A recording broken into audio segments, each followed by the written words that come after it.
Masigi video simadi Akhannana Manipurgi hojik leiriba phibam sibu luna nainajaba mioi khaktana lauchin bangamgadaba Akhannaba video ni communist di ma pa hale communist ti khoi lining ba yade communist ti ma gi na pi agi na pi khaya de na pi khudi ma khoi na pi ni kaila maya ma sandok chalaga keno si communist movement ji ko jan mane ada dai nga eba ada tu chungi ai ho ji si wari ji tu chungi kari marong na da larg so karin thai te ban no pa ma da marxist ki adok lo philosophy do adok marik chunga takpi ba ngamba ojado mo khoi na di ho wa chat ke na natre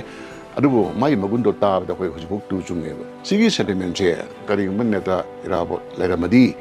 phajana channelize torga akhoi masing mayam haitare movement ji masi phajana tasalaga movement amakaki pandam ki manungda chanmang amungani hojik democracy ne na chatnari ba system je masi ruling class na society sum chakhalajo matak sum phamdana leiba yana ba adum system ni na haramane ba mone selba law se moina ngakpa ngamuktre ba sarkar jina law ngakpa ngamukta ba chi degree je kyang jawrge ba masi da degree mi orkane ba moina su law je ngakpa ngamuktra ba law ji makha da le praja sing ju akhoi aman furit cha da chetpa gumna langkhai ba station la kane ba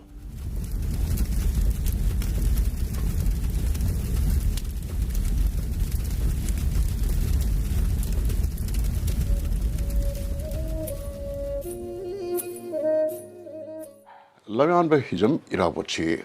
thangaisina mana profess tawjaramba ideology di akhoi internationalism haibadi marxism leninism haibasine mahakta thadona akhoi jati khairaga tabai wafum nate class struggle akhoi namdhabiraba akhoi makhagi class sing liberate tabai wakhalunda ayamba tawrambo ne tawe adugo matam gra sum chathara kanda matamda akhoi lamyan hijam irabochi leftist organization CPM gumba khaktana mahaki mapok numit kai kasi celebrate tarame ada matam gi matungina magi mana sandokchana ba ideology leftist marxism leninism ji subscribe to ba atei sangstan akhoi nationalist akhoi leaning leiba aduga internationalism ga thoina mari lenidaba even se sangstan makan Hijam irabochi makoina icon moina longna reise masi karigi noida magi ideology khaktagi wahumda natte magi personality magi image magi karma mino haiba ado ideal moina akhoi masak khangakpadagi maitei marakta mago leader ma po masi akhoi lemjiningai ni pongjiningai ni haina mayam jina punamakna ideological barrier ji khaido oga loina thado oga lamyan hijam nera neta ira patpo lai dong ningna rakpane masdi da mioi bagi wakhalda gyan leraba sacrifice the waste spirit yang wang leraba apa ma thado ba adagi kalako mi ho was leitraba ma ki pandam che yang clearly ubunga mi jiti kana gumna hoi laipok ne cha hainei adugum magun je hoi lamyan da Hijam irabota loini yawe aru ma tasengna akhoi dharma ma anti oiba dharma ma pro oibagi wafam ju leiramde supnagi oppress class singche manipur di lomi sini haiba akhoi khonjel kholong makhara chakre masi liberate tanoba matrum da oppress class na oppress tar kangbu sina kana no akhoi feudal system gi logam chaba akhoi senjao paiba minthok sason sigi against the akhoi lan horomaneba matamdu da khoina maning hindna bhavna sare kanda ningthaugi against the lan hubai se yana kiningai ba yamna akhoi hangoi ba thabak amani adu miyam je mana organize targa manipura adumba ihuma yai just oi tabum to ina maru khulam se masi maitei khudimaki wakhalda akhoi ju operation hekla adi operation gi mayokta haugani heba maru ji hunbira bagi damakta ba akhoi neta ira bodane sukhangnei magi magun mayam akhoi saithari si magi matung ilamba mi akhoi thena phangjaho khara lehowi magi guru amagi magun khangge di magi sebok sakha singi magun ji akhoi khang matangai phadi hai aduna khudamoi harda mayam khangbira ba legidraba nagampal dagi ning thojom binoi adagi thojom bira adai aphawa matamda CPI di lengde hongde makhoi ideology da yang launa chali hojibudi CPI je hong marai chai thare matam de CPI je vote ka ba ka da ba yang launa akoi lepaga yamna prajana thajaba organization akoi integrity level party mo urami se kari ro da mase neta irabor ki influence ne neta irabor ki influence ni nalandra ka di hojikti ngo corruption kari kra tawriba political system sina political party ko mak se corrupt oira kanda ideology khena jabagi wani akoi magi conviction phajana level political party ko u phangatre ba masi punamak se neta irabor ki influence magi mami khara kakta hobudina CPI na chingba singse adamai tong lehubuni ai CPI support tabai wafam na chde neta irabor ki magun saitha bagini adada aigi like da yang ngak pam kak thimagi masai punsida sungkau kaude 1981 80 adagi warini aina cycle na yam sangchang chalami sangol mang arum da chatpada isai ka high school da khoi school hangene kai tongjarami ada yumna kuno haiba khuljida akoi cycle jun thoro la ko wadana patharaga hotel masamda cha thakna leiringida nupa yam han maya ga chunti yaudre masadi kalle chanju yaudna sangari de mana chinga gro chenthoreba charu holo doigena haiban paje phaminra cha thi matadu manipur so akoi communist revolution gi bhakta manaba khunai haina tawdna pripak pele gi activity am kanma matam neba adagi sum wari sa basdiga hojigi hariba hanjina akoi communist ki moi world outlook lo oiriba yam luba moi mayonda leba ideology dialectical and the historical materialism je to yam mayek sima bar khathare dialectical and the historical materialism je hujika gi nahana lareba nahana pa ba su adumai to na chumno pa bhap ta ta banate aruba akoi wakhlon philosophy amane mataw ya manda handana adumaina sum nganga busida wangang sumta kana aroibada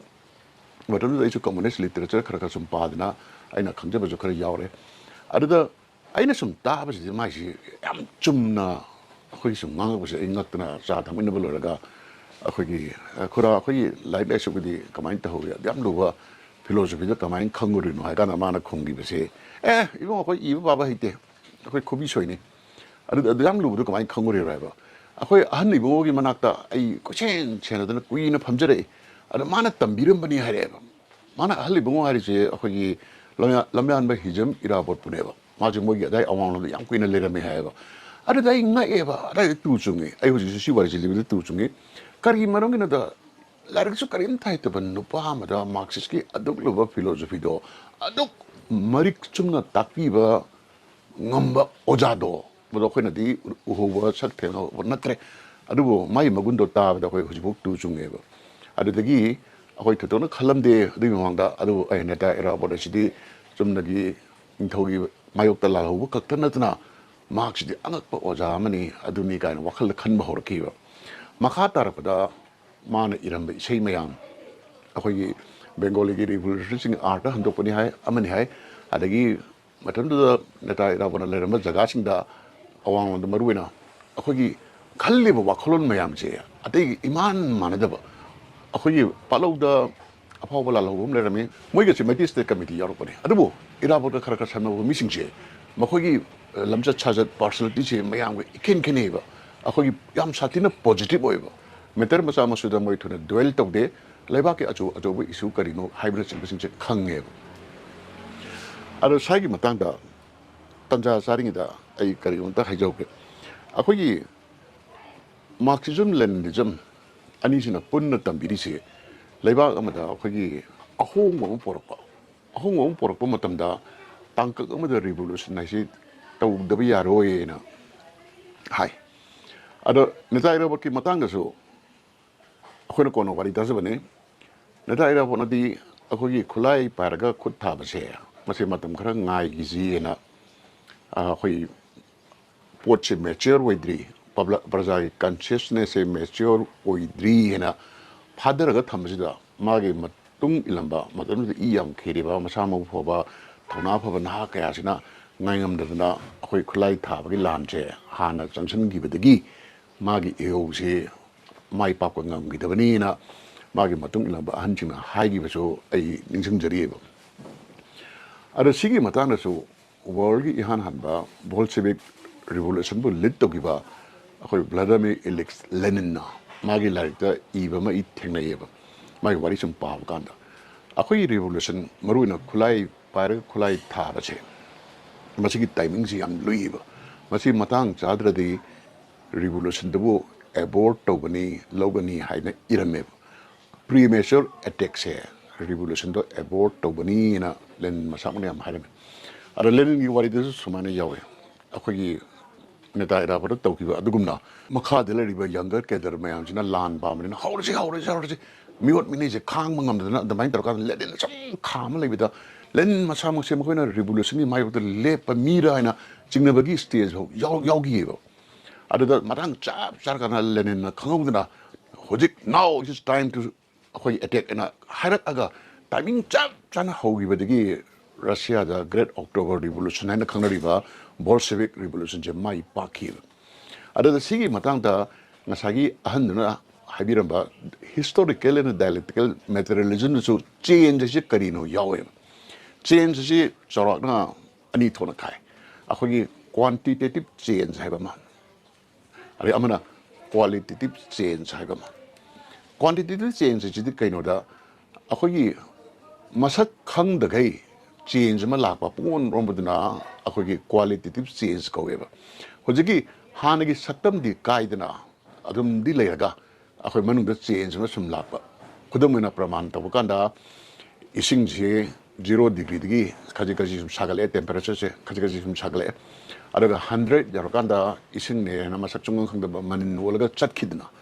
adamaidna 100 degrees yaroko matamda manin bagi stage do ado critical point kawi adaga adagi change the qualitative change haina lawrusi hai isingi matang di pramanje kaina di chumbanate adaga marakta sum honga ibedo akoi 70 degrees harambadagi 80 90 sum saglakado adubuna quantitative change haina khangai masida praman chapchabadi akoi CPI na haina class apakanda yam toina haiba akoi yerumdagi yenau onbai waris yerum je poe mapina kole manungde yam tam change ma sum la change ma lakpadagi di numit kumathwini rom suba adaida macha wolaga yanau ji thole akhoi khangdam minidi yanau se hojiki hariba yerumdu digi olakpani haibi thajaroiba adigi akhoi caterpillar digi kura onwi ibagumba critical points da change ma laga masa khangdagi ongi bajina qualitative change na khangai ahambagi manungda madugi point yor amdagi ahongbosina quantitative change na khangai masigi same theory se miroi ba kunai do apply taweba class struggle toriba society amakakta oppressor single lang thokna ba anobo lenga ngama anobo order ma lingnam hona bada revolution haiba points dida revolution haiba gi points yaro no da marak changes kya la ego hariba changes me am che makhan gi khulai paida ba shanti gi andalon tawa demand makhan tawa adagi conflict thokpa irang thokpa si mayam che machi sun tungchalaga critical points da yawalaga adagi upheaval achobum laga society che anoba juk amada change tagodorine ada masida matik chaba party em ladi society da operation pen da bajile rakanda thoiba irang mayam che hojiki akoina pami target qualitative change la amdagi critical point on da sum changzali brai ba se revolution adubu lead toriba party amade leadership na kop na senagadale madadi da contribute togdaba any kind of andalon any kind of irang habidi revolution porken khaliba party duna adu support toroeba akogi madadu togdaba series of demand ji akoi yamna straight jacket amagi manung dil leibagu mani kudamoina harabada revolution toloba mathang ahamada lakcha pathap chandok piu adugi lo chandok piu adagi se manipur haraga afasa lokthok piu kaina sum toromsida khangawdra site gi demand ama laksale di se akoi dharma gi oibani khangde amagi ni khangde si laksan base hojiki haiba revolution naksal na point adonda mateng di pangdaba irang di yam chaung thokpa sigumba irang china yam jalaga di akoi gi struggle se akoi maicheron da hainaba pandamama yo dobida kara nantha lapu je kari ne kakhalaga heta nanthreina kakhaline kare ta nanthre sinataba akoi achang wang wi bing pa da wadana ga pathara su kari khudingi maton yong na sum changjal ba adugum khangi demand adugum khangi ihoda akhoi ji changjin ga dabne ba natra di sum hak emotion da karida based da palang lang bazar mai tha ba khotwa aina haijeri ji hojiki context da haiben na chde ko society as a whole to kanda akhoi manipur society meeting maru na ubase pandam mamurum da sum naksala kadaba demand ta ba kara nam dhal phugi phenomena ji yam ui sagi matang dani akhoi na achoba ihojigi akhoi leadership ama darkar le che nata era bona to bidam se mase paring chum na salam ne adabu ngasagi matang chadana mana matam yawi na mai ko khulai yam lai second war or gele mu yam lai ada dagi asana khulai pulap lak bi wari lai khulai le ri na mana khulai sing khulai than de karam ganda khulai tha gani hai kang sida akhoi gi expert am lai american masa mai maming chi William Pomeroy ko mana guerrilla warfare and marxism in a lari kabak sabak thabam irame maduda yam kana mana poina ma karam ganda khulai tha gani na palami che kare hang yorong gida kari yum system am lere hari ba system che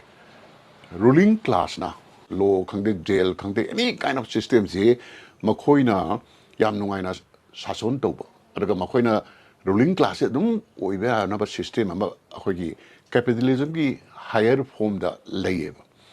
capitalism gi higher form da layeba sida capitalism gi adugum form da na highest form je mu kari ni haikanda democracy eba system jineba democracy eba system je praja singna mo loi participate to boidi mingalaba adu di waraga akhogi ruling class na dum laiba aduna lenin na chaudna magi state and revolution haiba thesis da marak mana thelameba akhoi therefore democracy must be destroyed you know mana democracy must be destroyed raga democracy art amasu leidna miyam gi sasona adu pam de yaning de haiba na te thangai singwa art di hojik democracy ni na chana riba system je masti ruling class na society sum chakhala ju mathak ta sum pham na leiba yana ba adu system ni na haira maneba aduna hojiki William Pomeroy na hairiba lyrics da khulai je revolution je mass consciousness asa in hajari ba quantitative change je sum wangkhala laga critical point ama yorokani hai hairiba critical point je kamai to na khanga doge haida ruling class na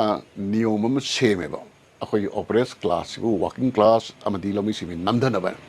sile sigi niyom ji sum evolve tar kani ahamra yam tamthiba sathiba ram de khara sum liberal na sum chendor kani ba ara hariba sigba niyom akhoi saida har ka law amadi political system je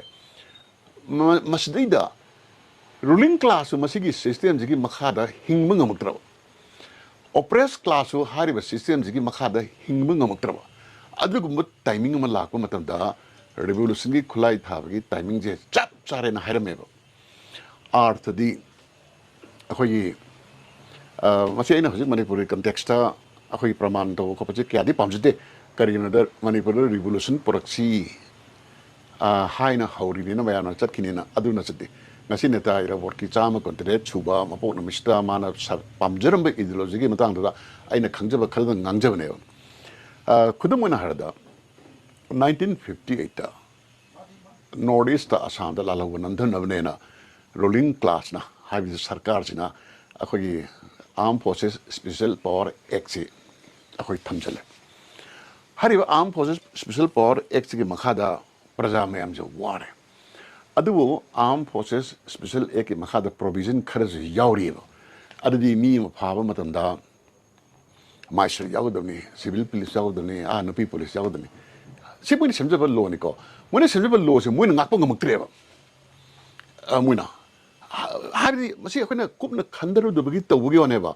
hojik sarkar je law ngakte na akhona mayam chaidina supreme court ki ruling kya palle kasri kya palle sarkar je na law ngakpa ngamukta chi degree je kyam jawrgeba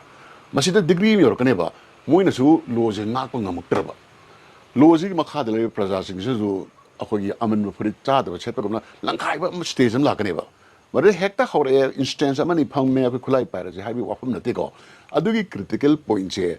kup na khanga madugi dumta sem saraga akhoi khulai tha ba ji yae na adamai to na ji William Pomeroy sino mu iram me ba ko iram ba gi wani ꯑꯗꯒꯤ ꯋꯥꯔꯜꯒꯤ communist ꯃꯨꯚꯃꯦꯟꯁꯤꯗ ꯑꯍꯥꯟꯕꯗ ꯇꯧꯔꯝꯃꯤꯁꯤ revolution ꯍꯥꯏꯕꯁꯦ ꯑꯥꯔꯝ revolution ꯈꯨꯠꯂꯥꯏ ꯄꯥꯏꯔ ꯇꯧꯗ꯭ꯔꯒꯗꯤ ꯌꯥꯔꯣꯏ ꯈꯨꯠꯂꯥꯏ ꯄꯥꯏꯗꯅ ꯇꯧꯗ꯭ꯔꯒꯗꯤ ꯔꯤꯚꯣꯂꯨꯁꯟꯁꯦ ꯃꯅꯤꯡ ꯍꯟꯒꯅꯤ ꯃꯅꯤꯡ ꯍꯟꯕ ꯔꯤꯚꯣꯂꯨꯁꯟꯗꯤ ꯔꯤꯚꯣꯂꯨꯁꯟ ꯅꯠꯇꯦ ꯍꯥꯏꯅ ꯑꯥꯔꯝ ꯁ꯭ꯇ꯭ꯔꯒꯜꯁꯤꯒꯤ ꯂꯥꯏꯟꯗ ꯗꯥꯏꯔꯦꯛꯁꯟꯗ ꯖꯥ ꯄꯨꯊꯣꯔꯛꯑꯦꯕ ꯑꯗꯨꯗꯤ ꯈꯪꯍꯧꯗꯅ 1965 66 ꯑꯗꯨꯋꯥꯏꯗ ꯆꯤꯂꯤꯗ ꯑꯩꯈꯣꯏꯒꯤ ꯈꯨꯠꯂꯥꯏ ꯄꯥꯏꯕꯒꯤ ꯔꯤꯚꯣꯂꯨꯁꯟ ꯇꯧꯗꯨꯅ ꯀꯝꯃꯨꯅꯤꯁꯀꯤ ꯑꯥꯏꯗꯤꯌꯣꯂꯣꯖꯤ ꯂꯩꯕ ꯁꯥꯜꯚꯦꯗꯔ ꯑꯦꯂꯦꯟꯗꯤ ꯑꯅ ꯅꯨꯄꯥ ꯑꯃ ꯚꯣꯠ ꯀꯥꯗꯅ ꯂꯝꯗꯨꯒꯤ ꯄ꯭ꯔꯦꯁꯤꯗꯦꯟꯠ ꯑꯣꯏꯔꯦꯕ ꯑꯗꯨꯗ ꯋꯥꯔꯜꯒꯤ ꯀꯝꯃꯨꯅꯤꯁ ꯃꯨꯚꯃꯦꯟꯠꯒꯤ ꯑꯥꯏꯗꯤꯌꯣꯂꯣꯖꯤꯗ ꯑꯍꯣꯡꯕ ꯑꯃ ꯂꯥꯛꯑꯦꯕ ꯈꯨꯠꯂꯥꯏ ꯄꯥꯏꯗ꯭ꯔꯁꯨ ꯏꯂꯦꯛꯇꯣꯔꯦꯜ ꯄ꯭ꯔꯣꯁꯦꯁꯁꯤꯗ ꯑꯩꯈꯣꯏꯒꯤ ꯔꯤꯚꯣꯂꯨꯁꯟ ꯃꯥꯏ ꯄꯥꯛꯄ ꯌꯥꯏꯅ ꯑꯃꯨꯛ ꯂꯥꯛꯎꯔꯦꯕ ꯂꯥꯛꯄꯗꯒꯤ ꯁꯥꯜꯚꯦꯗꯔ ꯑꯦꯂꯦꯟꯗꯤꯁꯦ ꯃꯇꯝ ꯈꯔ ꯑꯩꯈꯣꯏꯒꯤ ꯁꯣꯁꯤꯌꯦꯂꯤꯁ ꯔꯤꯐꯣꯔꯝ ꯀꯌꯥꯅꯆꯤꯡꯕ ꯆꯤꯂꯤꯗ ꯇꯧꯔꯝꯕꯗꯒꯤ ꯑꯃꯦꯔꯤꯀꯥꯒꯤ CIAꯅ ꯏꯟꯁꯤꯜꯂꯒ ꯃꯤꯂꯤꯇꯔꯤ ꯀꯨ ꯑꯃ ꯂꯥꯛꯇꯅ ꯃꯥꯁꯦ ꯍꯥꯠꯂꯒ ꯔꯤꯚꯣꯂꯨꯁꯟꯁꯦ ꯃꯅꯤꯡ ꯑꯃꯨꯛ ꯍꯜꯂꯦ ꯍꯥꯟꯅꯒꯤ ꯐꯤꯕꯝꯗ ꯇꯥꯔꯦ ꯑꯗꯀꯥꯟꯗ ꯀꯝꯃꯨꯅꯤꯁꯀꯤ ꯑꯥꯏꯗꯤꯌꯣꯂꯣഗ് ꯈꯔꯅ ꯑꯃꯨꯛ ꯍꯥꯏꯔꯤꯁꯦ ꯌꯦꯡꯉꯣ ꯁꯥꯜꯚꯦꯗꯔ ꯑꯦꯂꯦꯟꯗꯤꯅ ꯅꯥꯏ ꯇꯥꯟꯅꯕ ꯔꯤꯚꯣꯂꯨꯁꯟ ꯑꯃꯒꯤ ꯄꯥꯝꯕꯩꯅ ꯔꯤꯚꯣꯂꯨꯁꯟ ꯄꯨꯔꯛꯈꯤꯕ ꯅꯠꯇꯕꯅꯤ나 electoral processꯗ ꯄꯨꯔꯛꯄ ꯔꯤꯚꯣꯂꯨꯁꯟꯅ ꯃꯅꯤꯡ ꯍꯜꯂꯤꯁꯤ ꯔꯤꯚꯣꯂꯨꯁꯟꯁꯤꯗꯤ ꯃꯅꯤꯡ ꯍꯟꯕ ꯌꯥꯗꯦ ꯑꯗꯨꯅ electoral processꯗ ꯔꯤꯚꯣꯂꯨꯁꯟ ꯄꯨꯔꯛꯄꯁꯦ ꯑꯣꯏꯊꯣꯛꯇꯦꯅ ꯈꯟꯕ ꯍꯧꯖꯤꯛ ꯀꯝꯃꯨꯅꯤꯁ ꯅꯄꯥꯛ ꯑꯃꯃꯨꯛ ꯂꯩꯔꯤꯕ ꯏꯟꯗꯤꯌꯥꯗ ꯂꯩꯔꯤꯕ CPM ꯑꯃꯗꯤ ꯂꯦꯐꯇꯤꯁ ꯄꯣꯂꯤꯇꯤꯀꯦꯜ ꯄꯥꯔꯇꯤꯁꯤꯡꯁꯤꯅ electoral processꯅ ꯑꯩꯈꯣꯏ ꯔꯤꯚꯣꯂꯨꯁꯟ ꯄꯨꯔꯛꯄ ꯌꯥꯏꯅ ꯊꯥꯖꯔꯒ ꯃꯣꯏ ꯍꯧꯖꯤꯛꯐꯥꯎ ꯁꯨꯝ ꯂꯩꯔꯤ ꯁꯤꯗ ꯀꯅꯥꯅ ꯆꯨꯝꯃꯤ ꯀꯅꯥꯅ ꯂꯥꯜꯂꯤ ꯍꯥꯏꯕꯗꯤ ꯑꯩꯅ ꯑꯗꯨꯒꯤ ꯀꯃꯦꯟ ꯄꯤꯕ ꯑꯩꯒꯤ ꯏꯇꯤꯛꯄ ꯅꯠꯇꯦꯕ ꯆꯨꯝꯅ ꯁꯨꯝ ꯑꯩꯈꯣꯏꯒꯤ ꯄꯟꯕꯒꯤ ꯋꯥꯗꯅꯤ dialectical and historical materialism ꯍꯥꯏꯔꯤꯁꯦ ꯃꯤꯑꯣꯏꯕ ꯁꯣꯁꯥꯏꯇꯤꯗ ꯆꯂꯥꯏꯔꯤꯕ ꯂꯣ ꯑꯁꯤ ꯑꯩꯈꯣꯏꯒꯤ ꯑꯣꯔꯒꯥꯅꯤꯛ ꯂꯣꯅꯤ ꯍꯥꯏꯌꯦꯕ organic law haiba maga inorganic law haiba ngule physics ki amadi chemistry ki law ayamba inorganic law ne inorganic law haiba sidana kamai tawgeda change ama darkar rakanda change to tahonna thambe yai change the reverse to busu yaiba reverse to yai di kasa ina praman tawjikiba ising dagi manin ongido manno indhalaga ising onbe yaiba ising do indhalaga ice mu onbe yaiba sina akhoi inorganic law gi haunabine miyoba society asidi organic oriba akhoi mina semaga tawa body minna sida chalai bisidi organic law ne organic law di pangthok ko matam chana pangthok tragadi decay apum bai base si ba si lae aduga once own ba si porakhagadi maning han ba yade khudum na harada yerum dagi matam khara changa yana on gre Yanaudo amuna yerum olu yaroi aduga yanau wongedaba akhoi yerumdo olandadna chapsala thamada yanaudo chini manung masigi praman chapchabadi akhoi miyoiba nupi amana angang unramdagi magi thasum yang palakpasida magi angang unabagi timing thama pan tara surup saida namdana unandabi ay physical kay mechanism khasijinraga aduwardi angang ju sigani mama ju sigani aduga angang unadana angang ji pokra matungda angang do mu mama gi pung changoi ju oithokte ba ani ma hatne ba adu miyobe society da revolution ama darkar lera aba matamda revolution pangthok ta bai se society da decay gi process lakane matam chadana pangthok ko yaroi matam helaka pangthok ko yaroi sigi timing chap chana thi ba hiba adugi direction da pusilapado achumba political party achumba leader haidorin Sigi idea se akhoi Laiwa Kharaba lamyan ba Hijam ira bochna akhoi Manipur gi prajasita phajana takpi ge tambi ge khalamani magi chebo khrakhak aina unajroi wari di mamat tana takpirami Laiwa thibna marum moidna matamda world communist movement je chandoro ka dori ena akhoi Manipur yauna makoi je maithi ba pino akan force thadrakhi matamda British officer Indiana ninkhata phangasu anti-communist movement jidida lambi tapa guide to yamna lona leki bai khangoi di akhoi element jidi tawin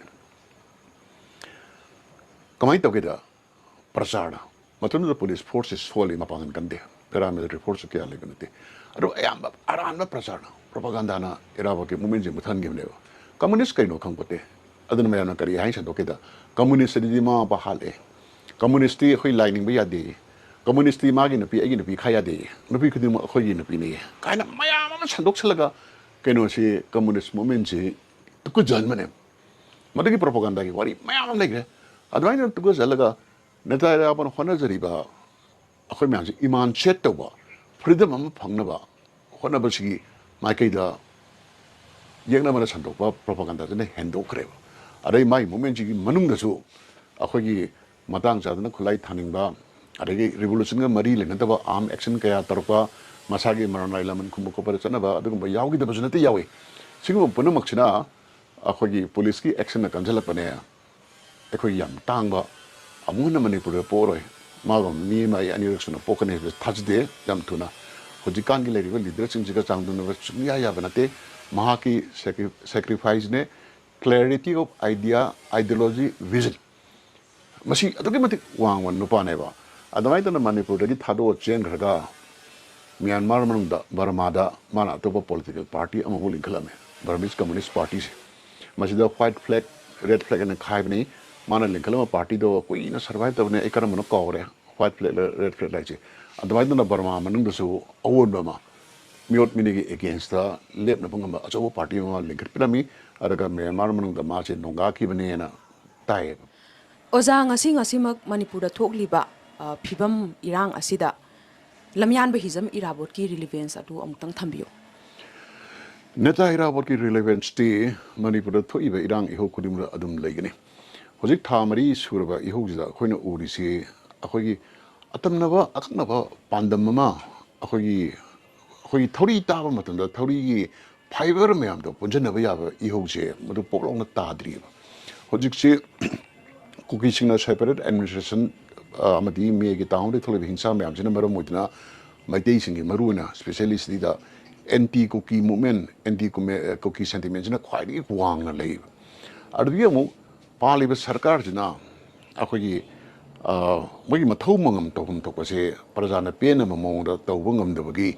government ji against yam kana how akhoi sentiment am lei ba government ji against the how ji maruna tha mari gi manung si kakti nati mamang da hojik le government ji chu mamang sarkar ji ju akhoi corruption amadi nepotism masagi selfishness sacrifice gi element what pachina sum tumjalaga hojiki phibam je tara ini haidna lairiba political setup sigi against the akan ba akhoi sentiment am ju cha manana dum chali marak chida akhoi delhi gi leadership na makoina lohum thokpa kaina si lorok taba aragi waji amang angamaga pangthorok taba home minister amit shah khangde ama khangde aridagi bharat ki matai de layena neglect tawgi mong iu sipai thajalapadi adum lep taba aruga haiba sipai singina khoina pamiba shanti paroi lambi de ichang changin de udaba sina maram moidna akhoi anti india sentiment am su kan phongdur iba masimade hojik ne tahoningdri anti india sentiment phongdur padi akhoi pre merger status talasira kan hayo phongdur pache central government da mogi tori mong de pen de bagi kholong ne aro hari basing se pre merger agreement da ko demand tawrachira haibasiga state government gi akhoi state of limbo hingde ba si da ba sigi stage da sang la ri against the tawbudra natraga manipur thugaina ba honori ba koki sing taliba separate administration re makoin hari ba akhoi physical separation di lore kaina sounding ba mayam le ba violence ka mari leina ba madu sang na de haijaroi aro sigumba lainri ba sentiment au mari che sidigi je hena lei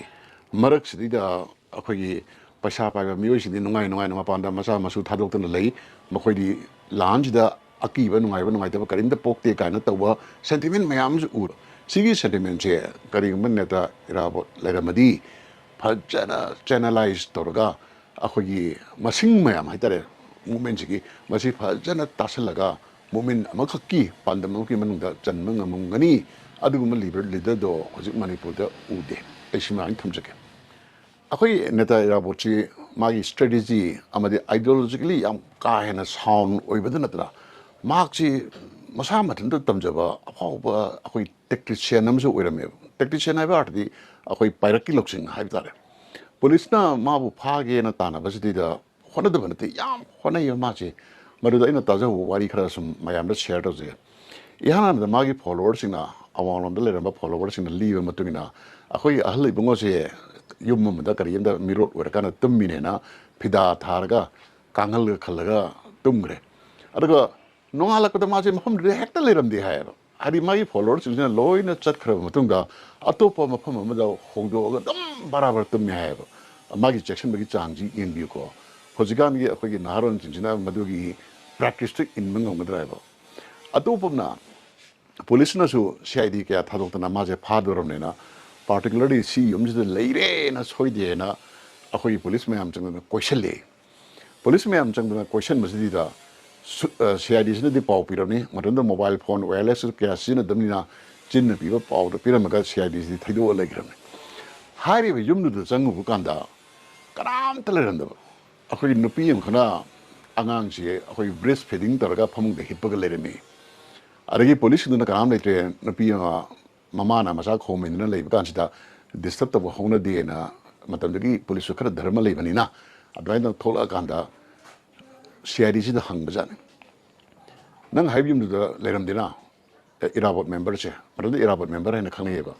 ꯍꯥꯏ ꯀꯥꯟꯗ ꯁꯥꯔ ꯏꯃꯨꯡꯗꯨꯗ ꯂꯩꯔꯤꯕ ꯃꯤꯗꯨꯅ ꯌꯥꯅꯤ ꯍꯥꯏ ꯀꯥꯟꯗ ꯏꯃꯨꯡꯗꯨꯗꯤ ꯑꯉꯥꯡ ꯑꯃꯒ ꯅꯨꯄꯤ ꯑꯃꯒ ꯍꯤꯞꯄꯒ ꯂꯩꯔꯝꯃꯤ ꯑꯉꯥꯡ ꯁꯨꯡꯂꯩ ꯂꯩꯔꯝꯃꯣꯏ ꯁꯥꯔ ꯍꯥꯏꯅ ꯍꯥꯏꯅ ꯀꯥꯟꯁꯤꯗ ꯑꯃꯨꯛ ꯍꯟꯅ ꯆꯪꯉꯨꯕꯗ ꯑꯉꯥꯡꯁꯨ ꯂꯩꯔꯝꯗꯦꯌꯦ ꯑꯗꯨꯒ ꯅꯨꯄꯤꯗꯨꯁꯨ ꯂꯩꯔꯝꯗ꯭ꯔꯦ ꯍꯥꯏꯔꯤꯕ ꯃꯤꯁꯦ ꯑꯩꯈꯣꯏꯒꯤ ꯏꯔꯥꯕꯣꯠ ꯃꯦꯝꯕꯔꯁꯤꯅꯦꯕ ꯑꯉꯥꯡ ꯁꯨꯡꯂꯩ ꯂꯩꯇꯅ ꯑꯉꯥꯡ ꯑꯃ ꯀꯣꯜꯂꯒ ꯕ꯭ꯔꯦꯁ ꯐꯤꯗꯤꯡ ꯇꯧꯕ ꯃꯥꯜꯍꯟꯕꯗ ꯄꯨꯂꯤꯁꯁꯤꯡꯗꯣ ꯄꯪꯉꯒ ꯑꯗꯨꯝ ꯊꯣꯛꯂꯛꯈ꯭ꯔꯕꯅꯦꯕ ꯁꯤꯒꯨꯝꯕ ꯋꯥꯔꯤ ꯌꯥꯝ ꯄꯩꯒꯂꯦ ꯑꯃꯨꯛꯗ ꯑꯃꯨꯛ ꯁꯣꯏꯗ꯭ꯔꯦꯅ ꯑꯗꯨꯁꯨ ꯑꯋꯥꯡꯂꯣꯝꯗꯅꯤ ꯁꯪꯒꯣꯝ ꯑꯁꯣꯝꯗ ꯑꯩꯈꯣꯏꯒꯤ ꯏꯔꯥꯕꯣꯠ ꯃꯦꯝꯕꯔꯁꯤ ꯂꯩꯔꯦ ꯃꯥꯒꯤ ꯒ꯭ꯔꯨꯞ ꯃꯌꯥꯝ ꯂꯩꯔꯦ ꯈꯨꯠꯂꯥꯏ ꯄꯥꯏꯕ ꯃꯌꯥꯝꯁꯨ ꯂꯩꯔꯦ ꯃꯁꯤꯗ ꯐꯥꯎꯔꯁꯤꯅ ꯇꯧꯗꯅ ꯄꯨꯂꯤꯁꯁꯨ ꯂꯩꯖꯔꯤꯕ ꯑꯣꯐꯤꯁꯥꯔ ꯀꯌꯥ ꯃꯌꯥꯝ ꯆꯠꯂꯒ ꯀꯣꯏꯁꯜꯂꯒ ꯀꯣꯝꯕꯤꯡ ꯃꯆꯥ ꯑꯃ ꯇꯧꯒꯦꯅ ꯍꯧꯔꯛꯄꯁꯤꯗ ꯑꯩꯈꯣꯏꯒꯤ ꯈꯪꯍꯧꯗꯅ ꯃꯤ ꯑꯃ ꯁꯤꯕꯒꯤ ꯀꯨꯗ ꯍꯥꯞꯄꯒ ꯃꯌꯥꯝ ꯆꯪꯗꯅ ꯖꯍꯥꯟ ꯄꯨꯡ ꯇꯧꯔꯒ ꯁꯪꯀ꯭ꯔꯤꯇꯟ ꯊꯣꯛꯑꯒ ꯏꯁꯩ ꯁꯛꯑꯒ ꯑꯁꯤꯕ ꯄꯨꯊꯣꯔꯛꯑꯦ ꯍꯥꯏꯌꯦꯕ ꯃꯗꯨꯗ ꯑꯁꯤꯕ ꯄꯨꯊꯣꯔꯛꯄꯁꯤꯗ ꯄꯨꯂꯤꯁꯅꯒꯗꯤ ꯑꯁꯤꯕ ꯄꯨꯊꯣꯛꯏꯗꯣ ꯀꯔꯤꯅꯣꯅ ꯃꯣꯏ ꯋꯥꯈꯜꯁꯤꯗ ꯌꯨꯝꯗꯨ ꯇꯝꯅ ꯆꯪꯁꯤꯜꯂꯛꯑꯀꯥꯟꯗ ꯀꯅꯥꯝꯇ ꯂꯩꯔꯝꯗ꯭ꯔꯕ ꯊꯪꯅꯕ ꯌꯨꯝꯗꯁꯨ ꯈꯨꯠꯂꯥꯏ ꯂꯩꯔꯝꯒꯗꯅ ꯀꯔꯤꯝꯇ ꯂꯩꯔꯝꯗ꯭ꯔꯕ ꯀꯣꯟꯅ CID ꯃꯣꯏꯗ ꯄꯥꯎ ꯄꯤꯒꯗꯕ ꯄꯥꯎ ꯐꯥꯎꯅꯕ ꯃꯇꯝꯗ ꯁꯥꯔ ꯑꯩꯈꯣꯏꯒꯤ ꯏꯔꯥꯕꯣꯠ ꯃꯦꯝꯕꯔꯅ ꯀꯨ ꯃꯅꯨꯡꯗ ꯍꯤꯞꯄꯦꯗꯅ ꯑꯗꯨꯒ ꯅꯣꯡꯃꯩ ꯃꯌꯥꯝꯗ ꯀꯨꯗ ꯍꯥꯞꯆꯤꯜꯂꯒ ꯖꯍꯥꯟ ꯅꯨꯡ ꯈꯤꯡꯉꯤꯕ ꯄꯨꯡ ꯄꯥꯏꯔꯤꯕ ꯃꯌꯥꯝꯗꯣ ꯃꯣꯏ ꯀꯝꯃꯨꯅꯤꯁ ꯉꯥꯛꯇꯅꯤ ꯍꯥꯏꯅ ꯍꯥꯏꯔꯒ 이해는 아무것도 안 하니까 아무도 레런더고 지금 뭐 땡기세 뭐야 하이 바르킬로 좀 쓰는데 먹고기 하면 차트는 잉백이 그덤내고 마치 아이는 강들이지 깨기는다 아이고 해보고 이봐 좀 레기들에 좀 다음 계속 CID 계속에는 강력하지 뭐던도 얌 나하고이나 폴리스 오피서라면나 이라봇 파르디 메달 펑니나 깐나 따나바 미오이 뭐 이러면가 아그 폭등의 와리미 보고서 안 하고 이런 게 많은 리름마다 아그는 싸우고 마치 아그기 네타이라 porque 하이싱바 먹은 그래가지 맞음 리레 좀 내가 딱 보내요 이로이로 봐 아이 보고 이바나 네타이라 뭐 파레드나 하나 너무 에피소드나 낄롱나면 제가 다이도 너이다 안드로기 유문 걱다 징다 얘나 카드 마치 누사야가 지티 이드나 레람이 해요 지티 이드나 레람 마시다 소이드라나 아고기 바봉지나